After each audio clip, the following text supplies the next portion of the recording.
cathedral closes. As I said, this is the most visited, and most people are here this week just before Easter coming up, and all day long visitors go in to see and visit the beautiful stained glass windows. And ironically, I was there just 4 days ago filming inside the cathedral, going way up into the rafters and speaking to the spokesperson and one of the leaders of the churches, who was telling us that the church has been under construction for the last few years, and the Spire, which has just collapsed, was one of the main pieces of construction that is going on.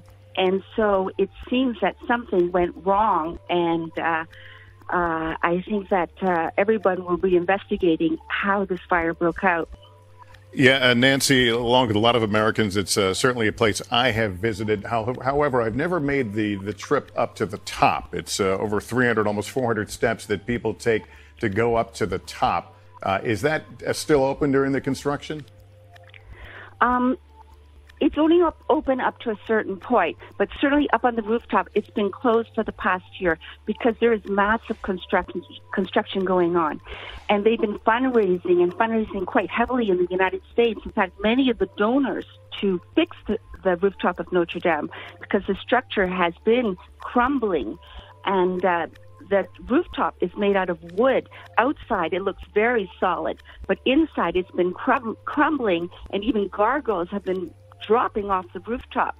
So many donors had been contributing to the construction, and so it has been closed for the last year. So the only people who would be up there would be workers. Yeah, and we see these pictures may be delayed a few moments, but now we see the spire no longer in the picture there. And we did, as I did note, there was construction scaffolding around the area where these flames first appeared to break out. Again, this has been burning for well over an hour. This is a cell phone image that someone shot there. Notre Dame on an island there in the middle of Paris. And there is the scene from across the city. And all eyes now on this famed example of French Gothic architecture. Chris Jansing is joining me here in the studio with a little more. Chris? Yeah, you can see the way the smoke is going out, and there has been all kinds of debris that's following, obviously ash that is falling from the sky. So that's why they extended where people can go. They've moved people further and further away. Having been there, you know, Lester, that very close by the cathedral, there are cafes and restaurants.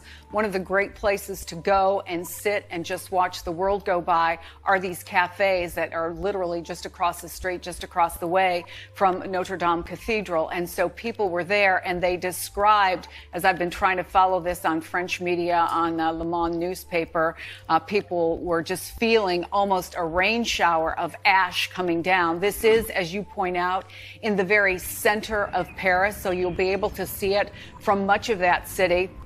But even though at any time of year, I know the last couple of times I've gone to Notre Dame, I've noticed